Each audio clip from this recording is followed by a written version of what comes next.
सबसे पहले मैं सभी भक्तजन को मैं कोटि कोटि में नमस्कार करता हूँ।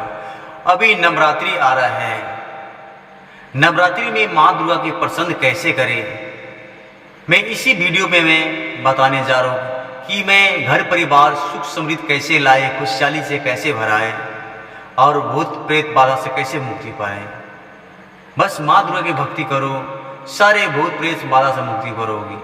और माँ दुर्गा के कैसे प्रसन्न करें, चलो आगे मैं वीडियो में बताता हूँ। इससे पहले आप मेरे चैनल में नए हो तो मेरे चैनल को सब्सक्राइब कीजिए और ज़्यादा वीडियो शेयर कीजिए और लाइक कीजिए कि हम जो दुख तकलीफ भोग चुके कोई और दूसरा कोई ना भोगे। हमारे यही कहना है। अब माँ दुर्गा कहते हैं कि कर भला तो ले भला, किसी को भला करने से कुछ नहीं होता है, बल्कि आपके पास भला होता है, कोई तकलीफ नहीं बेटे भला। हम कहते हैं कि बाला कर भला तो ले भला, शास्त्र ने यही बात कहते हैं। चलो हम ज़्यादा समय नहीं लेते, हम विषय वस्तुगत अंतर्गत जाते हैं। देखो, सबसे पहले माँ दुर्गा की प्रसन्न करने के लिए नवरात्रि में आपको तामसी चीज से बचने पड़ेगा और सर सफाई में ध्यान देने पड़ेगा, ये बात है। और तामसी खाना से दूर रहने पड़ेगा, तभी आप माँ दुर्गा के ध्यान लगा सकते हैं, वरना नहीं, कदापि भी नहीं। तो ये सोच लीजिए कि आपको क्या करना का नहीं करने का। मैं तो यही कहूँगा, ज़्यादा ज़्यादा आपको प्रार्थना एक भी गुजारिश करूँगा कि तामसी खाना नहीं खाइए। चलो आप अब नेम कानून की बात चाहिए, आपको जितना हो सके उतना करने, बाद में खुद ही आप बदल जाओगे, मैं दावा कहता हूँ। बस आपको सादा होना चाहिए। अब माँ दुर्गा के दुर्गा पाठ करने के नियम सब क्या है। सबसे पहले आपको 9 दिन सर सफाई रहने पड़ेगा, मुंह से अपना कुछ शब्द नहीं निकालना चाहिए, कोई भी नारी को सम्मान करना चाहिए, माता की दर्जा देना चाहिए। कोई भी स्त्री हो, बच्चा के तो माँ दुर्गा की रूप देना चाहिए, देवी के साक्षात। किसी तो पैर छू प्रणाम करना चाहिए जो कन्याकुमारी है। आपको दूसरी बात यह है, इसमें आपको नाखून बाल कभी नहीं कराना चाहिए। ये 9 दिन के भीतर आपको दाढ़ी मोछ बाल कभी ना कराना चाहिए, नाखून नहीं करना चाहिए, हाथ का पैर का कहीं। सर सफाई में पूरा ध्यान देना चाहिए। और ये तो हो गया, आप चलते पूजा की और आप सर सफाई के खान पीन हो गया। आप देखो, पूजा के अंदर आप जिस घर में आप पूजा पाठ करते इसके आप जगह चेंज कीजिए। वहां पे आपको एक ही आप पूर्व दिशा में करें या तो उत्तर दिशा में मुंह करके आपको आसन लगाए, लेकिन आपको 9 दिन में ये पूजा की जगह बदली नहीं होनी चाहिए, कदापि भी नहीं। देखो, हम पूरा बात बता दे रहे हैं, पिछली वीडियो में बताएं, फिर भी आप जितना आपको समर्थ हो उतना आप चढ़ावा कीजिए। हम बस आपको साधारण पूजा का, हम ज़्यादा खास नहीं बताने जा रहे हैं। हम हर वीडियो में यही बताने जा रहे हैं कि कोई भी इंसान को तकलीफ होता है, तभी अभी कलयुग है, समस्या हुई तभी भगवान याद करते, दोबारा नहीं याद करता। इसलिए मैं साधारण पूजा में बताता हूँ। बाकी आपको जितना समर्थ हो सके उतना आप करो। मैं ये नहीं बोलूँगा इतना चढ़ाओ, इतना किलो लड्डू चढ़ाओ, ये चढ़ाओ, ये चुन्नी चढ़ाओ, ये चढ़ाओ, नहीं। जितना आपको समर्थ है उतना करो, लेकिन करो, माँ के ध्यान करो, अपना घर परिवार सुख समृद्धि में लाओ तो लाओ। जहाँ जो आप माँ के आसन लगाते हो वहाँ गाय के गोबर से लीप लीजिए। अगर शहर बाजार में है तो मिल गया तो सही है, जाकर कोशिश करें।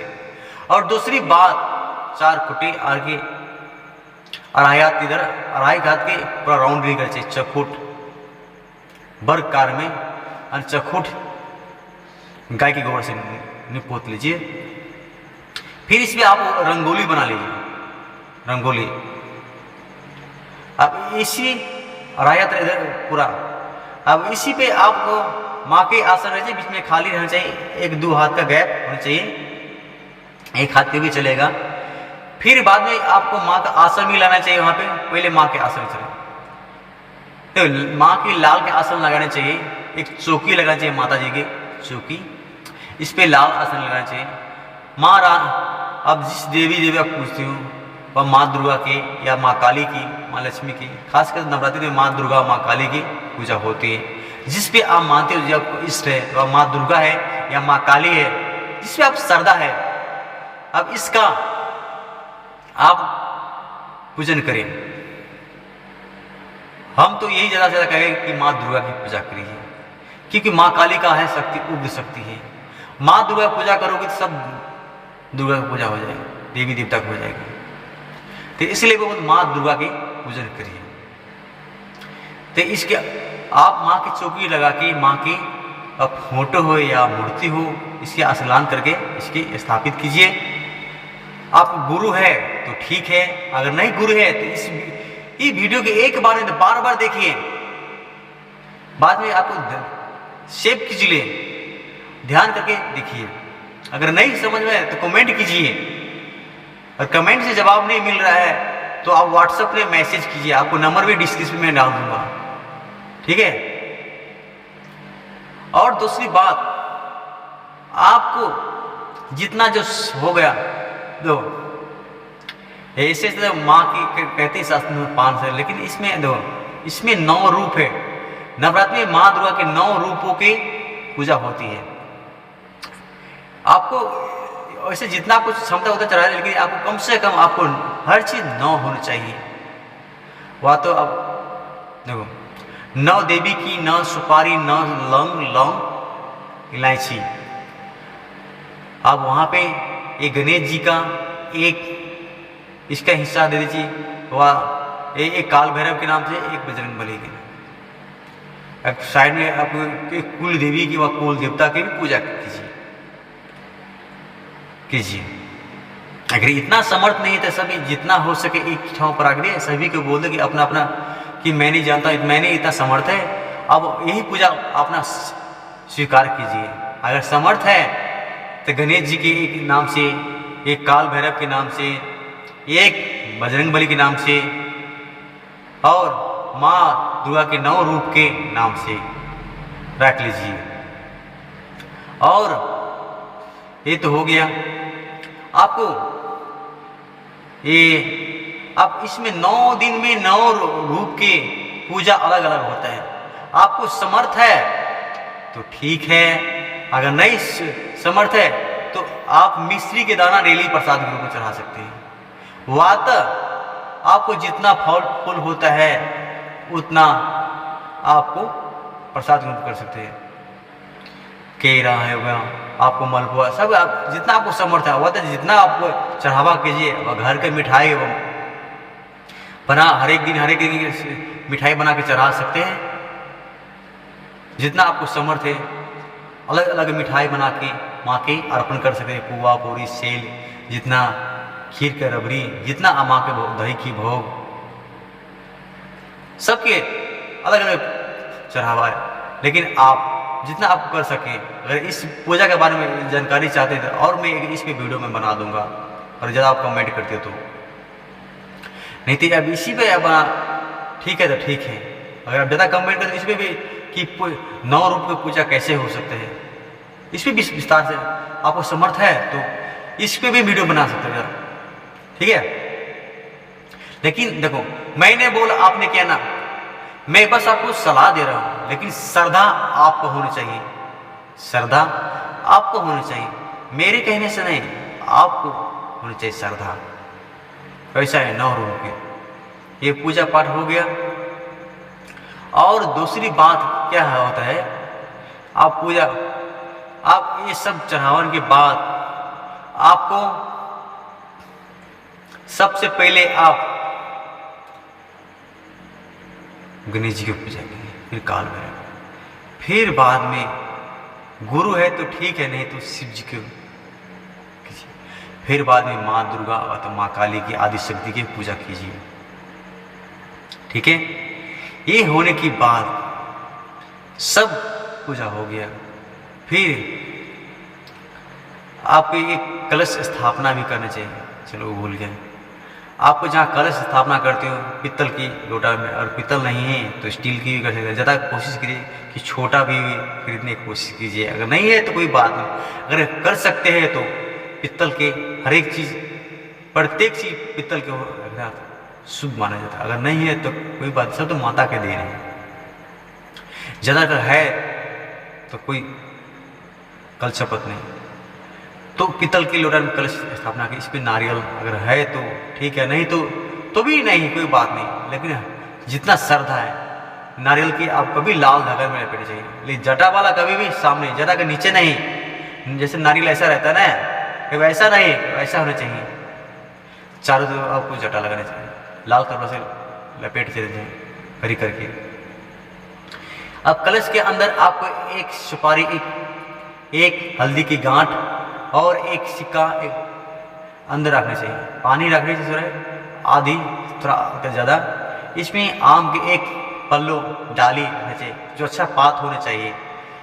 फिर इस पर मौलिक धागा से गर्दन में लोटा के बांधना चाहिए, और लोटा के नीचे लाले पीले करने लिखना चाहिए। जैसे डेरा लाली पीले ऐसे करें, ऐसे निशानी, लाले पीले ऐसे।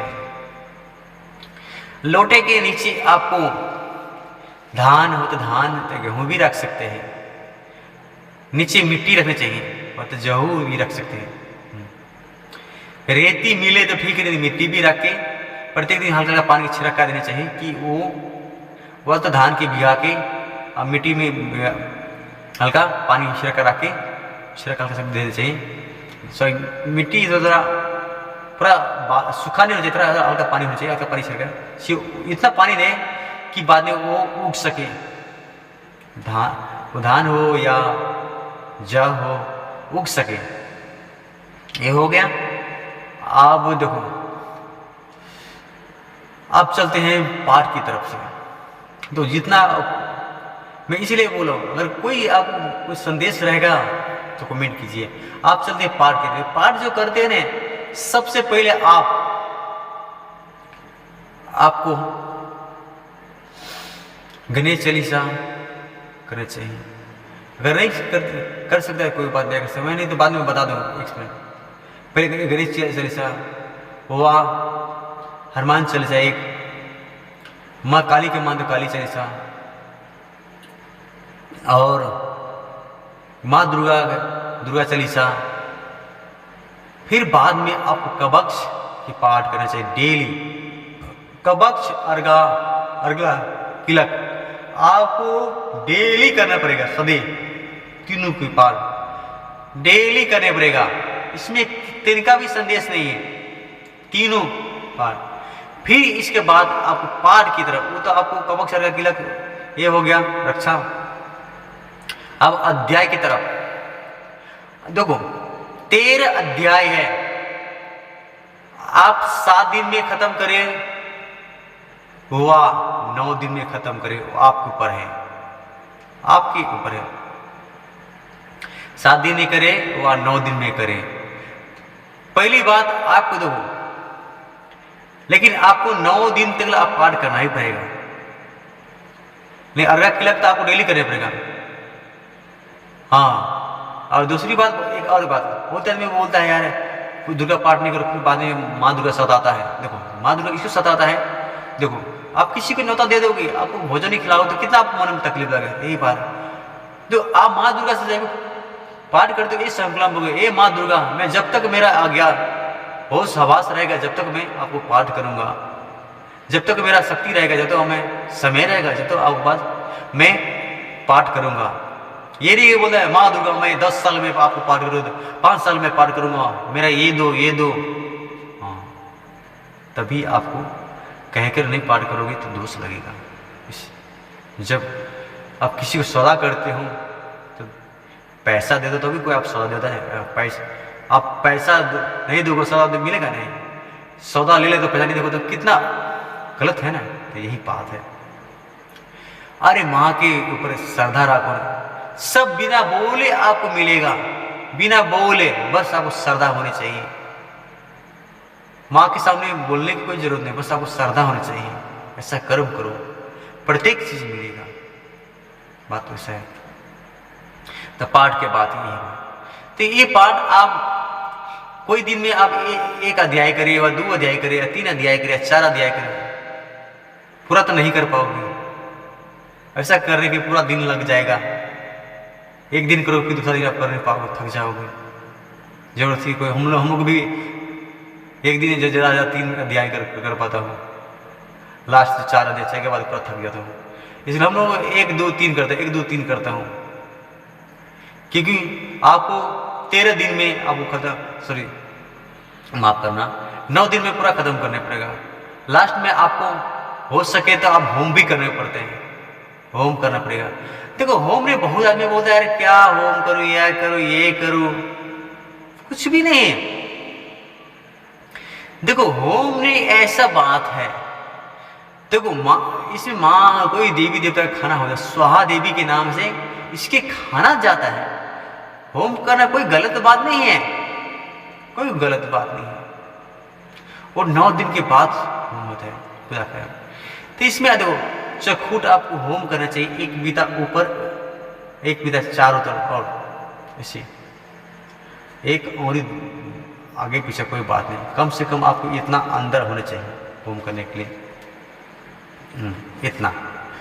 फिर बाद में देखो आम की लकड़ी लाना चाहिए, नवग्रह की लकड़ी कोई बंसारी दुकान से ले लो, 50-60 रुपए में दे रहे, ज्यादा 100 रुपया देगा।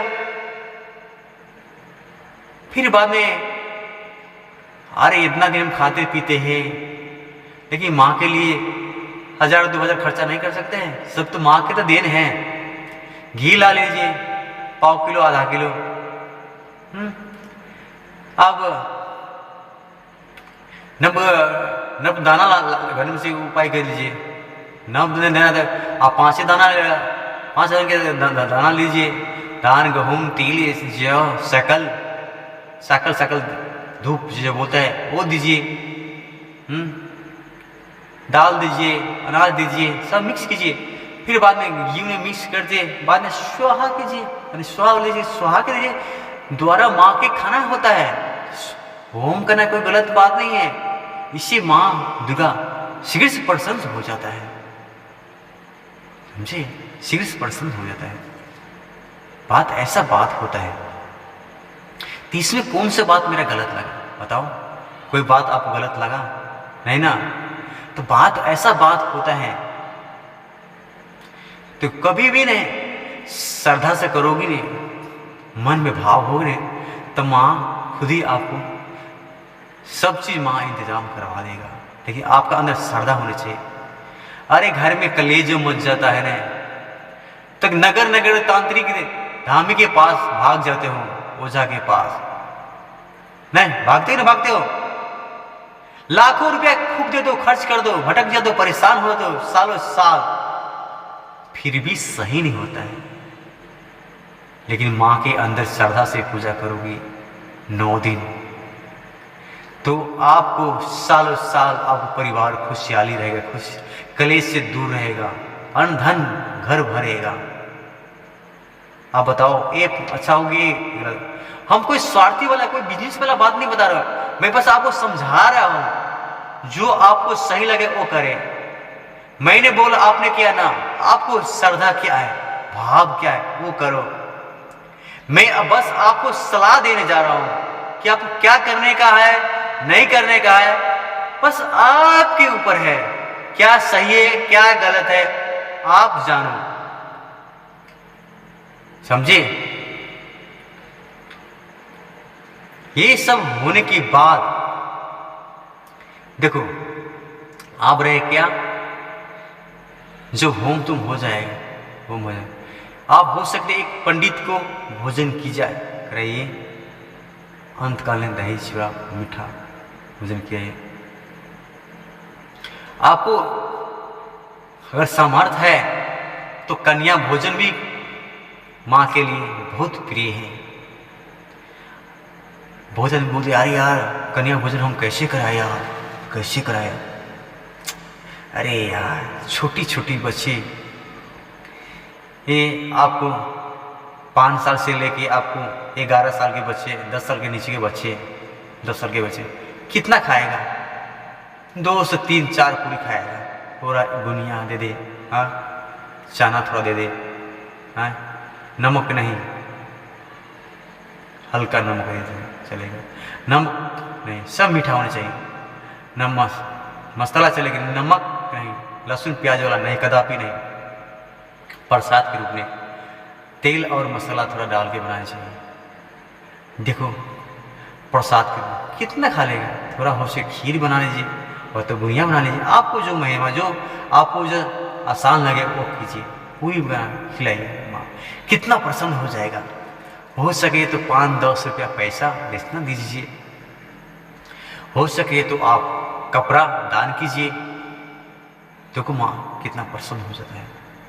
हो सके बाकी पैसा उड़ाने से फायदा, अरे गाँव में मैं बहुत आदमी देख रहा हूँ, पुरुषों शराब में लाखों रुपए खर्च कर, हजारों खर्च कर लेते हैं, लेकिन ये श्रीमती पैसा कुछ मांगता है तो नखरा करता है, अरे वहाँ तो गाली भी दे देते हैं, लेकिन ना कभी नहीं, नारी को कभी नहीं गाली देनी चाहिए, ये माँ दुर्गा और लक्ष्मी के रूप होते हैं, समझे ना करना चाहिए। तो ऐसा बात है। चलो मैं वीडियो यहीं पे मैं समाप्त करता हूँ। कुछ छूट गए है तो आप कमेंट कीजिए, और कोई समझ में नहीं आया तो कमेंट से अगर जवाब नहीं मिलता है तो व्हाट्सएप पे मैसेज कीजिए, हो सके तो मैं डिस्क्रिप्शन में अगर छूट जाएगा तो मैं डिस्क्रिप्शन नंबर व्हाट्सएप दे दूंगा, फिर व्हाट्सएप पे नहीं समझ आए तो व्हाट्सएप कॉलिंग कीजिए, हमारा डायरेक्ट कॉल तो नहीं लगेगा, क्योंकि मैं जनकपुर धाम नेपाल का मैं हूँ, और नेपाल का भाई होगा तो ठीक है कि मैं, इसलिए मैं इंडियन नंबर में डाल देता हूँ कि व्हाट्सएप से हमारा सभी दोस्तों और भक्तजन बात कर सके, कोई समस्या हो सके तो। हमारा तो यही मकसद है कि हर सनातन धर्म की भूत प्रेत बंधन से मुक्ति हो जाए, घर परिवार खुशहाली रहे, हमारा यही मकसद है। चलो जय